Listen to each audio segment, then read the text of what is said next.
Yun, kamusta mga tropa kids? Welcome ulit sa ating channel. Nandito ulit si JR Doria TV para mag-ikot-ikot dito sa Pasig River Esplanade. Ayan, tara mga tropa, samahan nyo ulit ako mag-ikot-ikot dito sa Pasig River Esplanade. Silipin po ulit natin kung ano yung pagbabago dito ngayong gabi.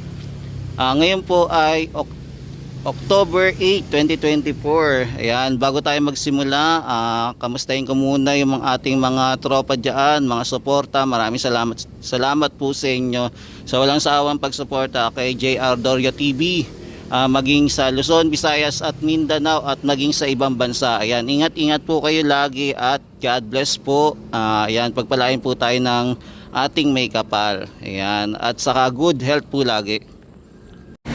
Yan, may mapapansin tayong water truck dito na naglalagay ng tubig dito sa water tank. Yan, kagabi napansin din natin ito, kaya lang hindi na natin na-videoan. Eto, naglagay sila ng tubig dito dahil for the meantime wala pa talagang regular na running water dito sa area ng Pasig River Esplanade. Kaya nagdadala muna ng supply ng tubig dito.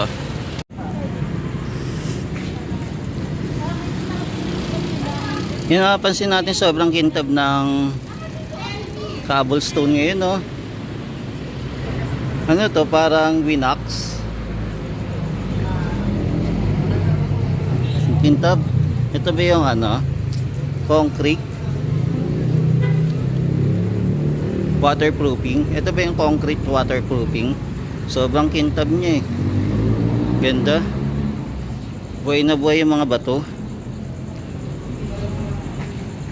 Diba? Ang kintab, grabe oh. Manalo. So ito muna yung ginawa nila ngayong gabi na nakapansin natin, no? Ito yung pagbabago. Ito. Ayan, nandito pa rin. So walang nagbago dito. Same pa rin. So ito lang yung maganda dito, sobrang kintab, grabe, ang linis, parang yung ayaw mong tapakan.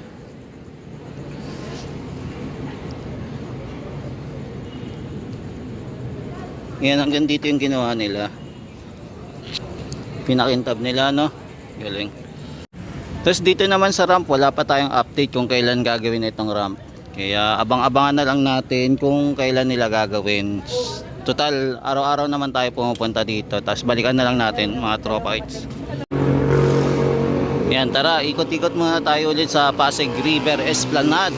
Sisilip lang tayo kung ano yung latest update dito. Eto, para saan kaya to? Para saan kaya yung ginawa dito? Yan, may harang siya. May inaayos sila. Sinesimentohan. Okay. Sinesimentohan pala to. Sorry. Simentado pala. So mayroon nakatapak dito. Naglalagay sila ng additional na semento. Ito, yan.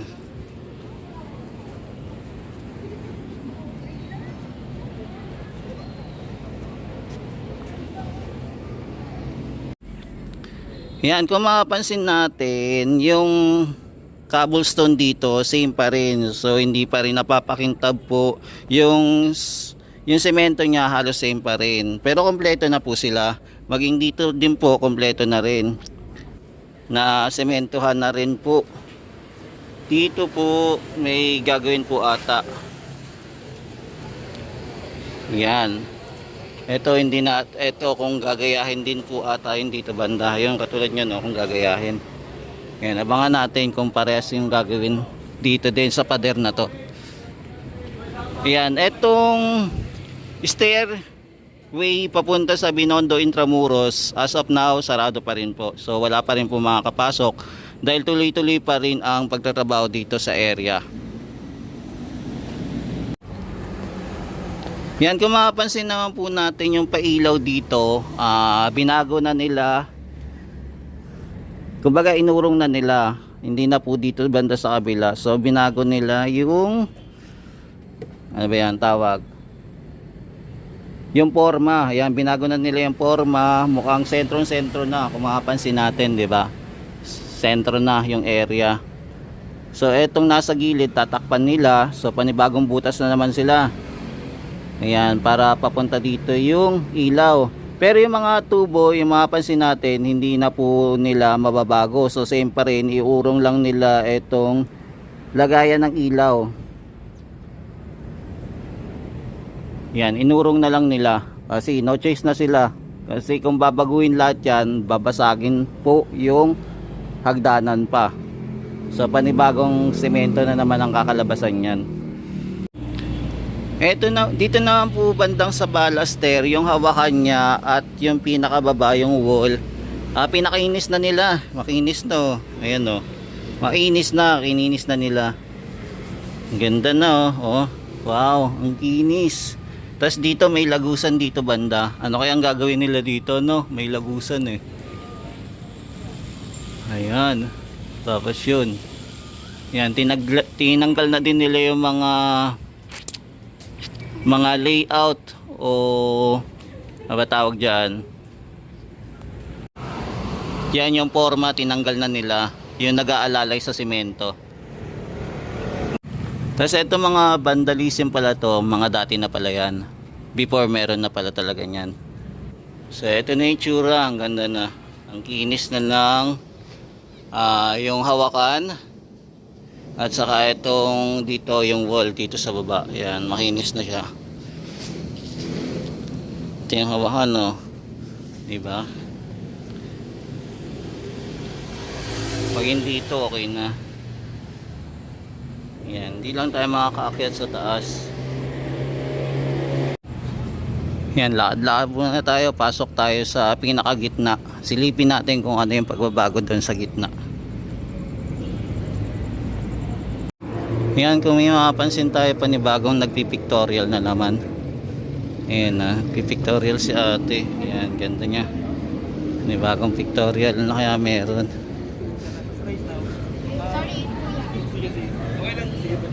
Ayan.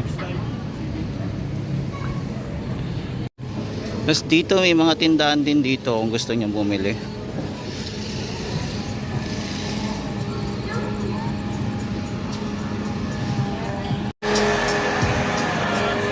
May cute doggy pala dito, ang cute. Yan, so may makikita naman tayong panibagong ginagawa dito, no? Naka-divider siya. Nilagyan na ng divider na. Ito naglagay na ng kisame. Ito, hindi ko lang kasi kung ano tawag dito eh. Para siguro ito pinto, tapos dito yung lutuan nila. Di ba naglagay na sila ng divider. Kaya lang medyo mainit dito. Ayan, ano kaya ititinda dito? Halos patapos na rin siya. Occupied na kaya to? Or hindi pa? Or temporary pa lang? Kung wala palang tinda ngayon, no? Nakapark ngayon yung mga tinda, yung tindahan katulad ni fruit shake. Ito hindi ko alam. Tapos ito live love eat. Ayan, hindi siya nagtinda. Ayan, may nakapaskil na dito na meal at saka dito naman pinil. Kaya lang mapansin natin hindi pa nagagamit. Kailan kaya nila ito turn over to para magamit na. So yun, pinakadulo pa lang yung nagagamit. Tapos dito may harang na halaman. Ayan, not sure kung ito na temporary o nilagay lang muna dito sa gilid. So may parang pintuan. Ayan, di na natin masilip yung aircon, siguro pagka bukas na lang. Ayan, lakad-lakad pa tayo mga tropa kids. Ngayon Tuesday, mapapansin natin marami pa lang nakamasyal ngayon, no? Yan. Wala na palang nagtitinda ngayon. Ano kaya nangyari? Bakit walang nagtitinda? Mukhang temporary, wala muna nagtitinda ngayon Tuesday. Kasi ito yung mga friendship natin. Ayan, yung maliliit na lamok. Ayan, mga friendship natin. Yan, dami nila dito. Yan, dito sila nagsama-sama. Tapos ito yung mga painting. Ayan, painting. Pero ano lang to, tarpaulin. Ito tarpaulin lang. Tapos ito na yung conference hall. So bakanting-bakante po. Wala muna ngayon pala nagtitinda dito sa area ng conference hall. Ano kaya merong ganap dito?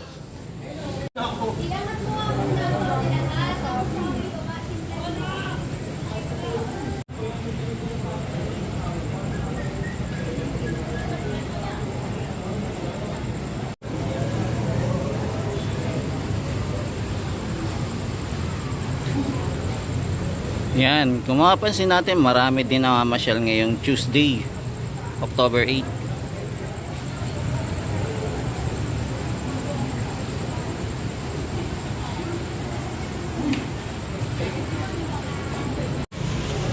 Yan, buti dito open pa rin, no? Yung yan, open pa rin.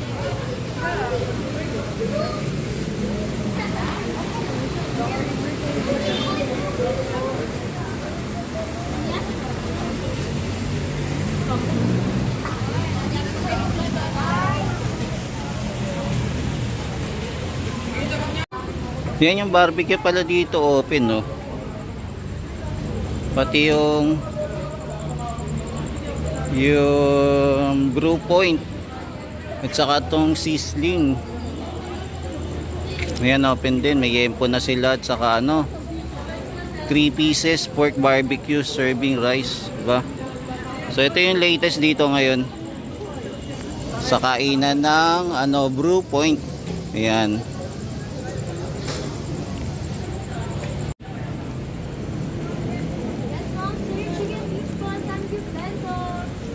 Ayan, yung sangyup din open na rin, no? Kahapon sarado to, pero ngayon open na.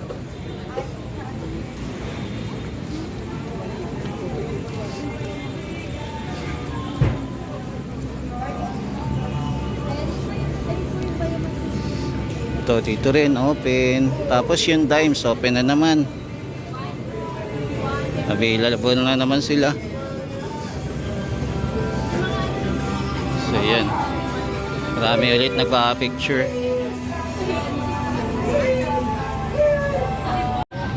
Yan, lakad-lakad pa tayo mga tropa.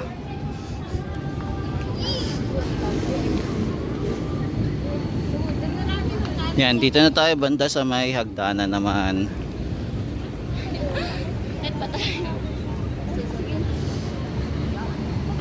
So ito yung mga tao sa may hagdanan, malapit sa hagdanan.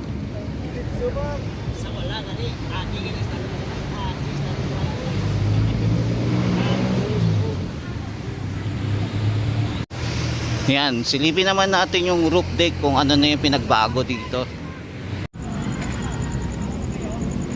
Yan, kung mapansin natin yung roof deck sarado pa rin, hindi pa rin po available na pasyalan. Kung mapansin natin itong bandang to. Yan. Hindi natin makita.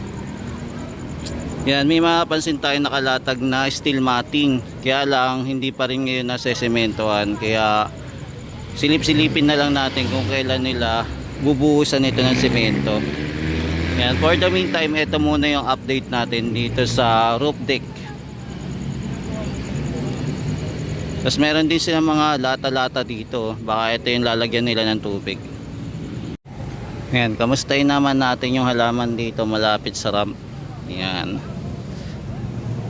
Mukhang okay pa naman yung mga halaman dito. Wala pa naman tayo makapansin na mga basura na, may basura na singit-singit. Yan. Tulad na ito, may basura na singit-singit. Pero the rest wala naman. Okay pa naman.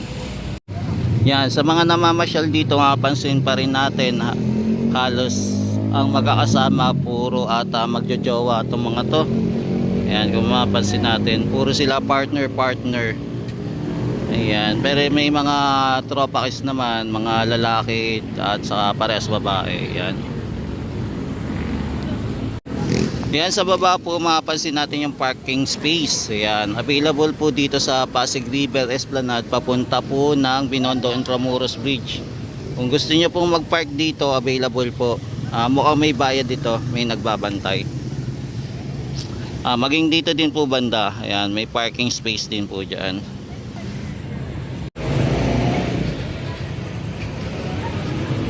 Grabe no, yung pasyalan dito ano lang, mainit lang.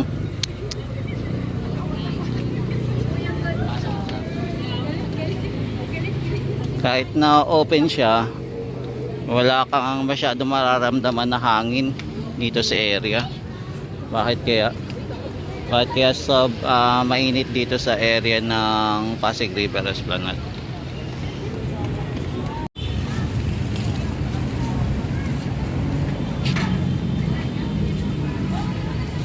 Yan, ito yung mga kababayan natin na mamasyal ngayon dito sa Phase 1C.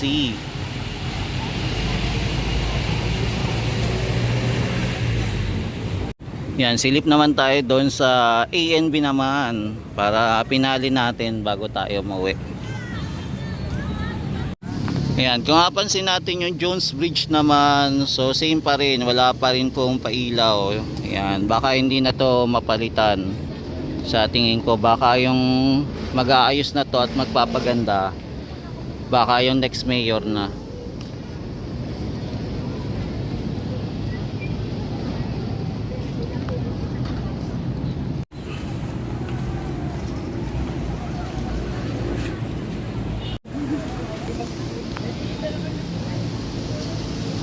Yan, dito naman po tayo sa ANB. Yan, bago umuwi, silip muna tayo dito sa area.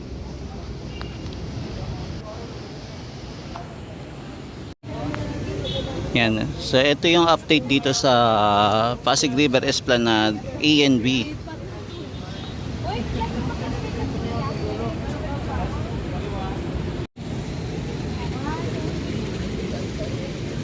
Yan, dito rin maraming namamasyal. Tapos may pansin din tayong mga nakabike na pumunta dito at dumayo.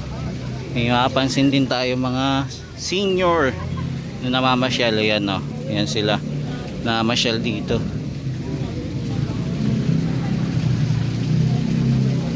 Yan, may mapansin lang tayo dito sa lamppost. Yung iba wala nang ilaw, unti-unti na nawawala yung ilaw, maging yung mga statwa nawawalan na din yung iba ng ilaw. Kaya sana meron dito maintenance para maayos yung mga pundidong ilaw ng mga estatwa. Yan, medyo marami-rami na masyal ngayon dito.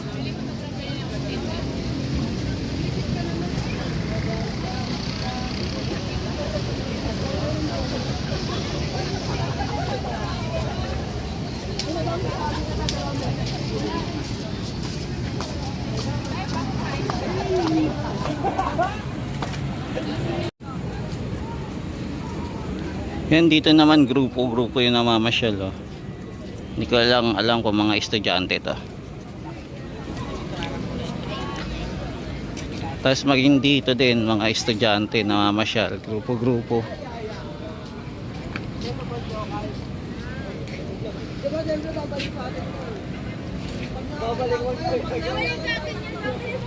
Yan, syempre may mapapansin pa rin tayo mga nagpapa-picture. So hindi mawawala yan dito sa Pasig River Esplanade na nagpapa-picture.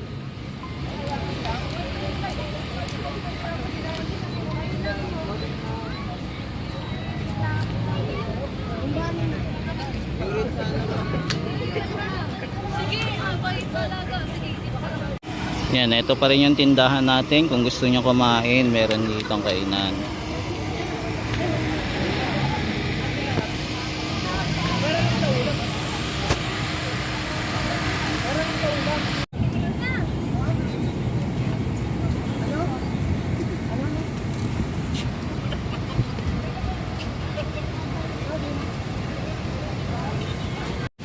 Yan mga tropa kids, ito muna yung latest update natin dito sa Pasig River Esplanade.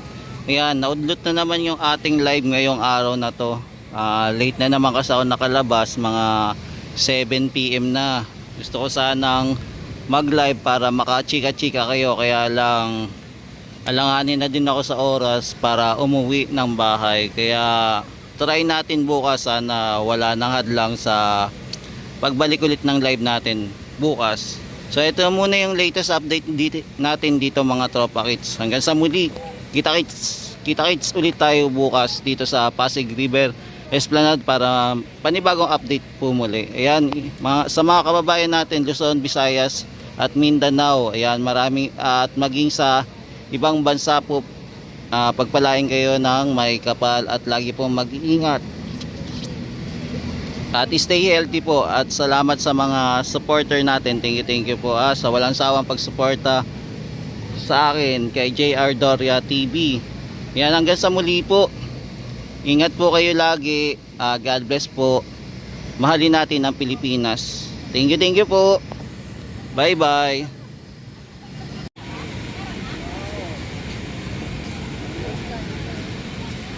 Dito tayo.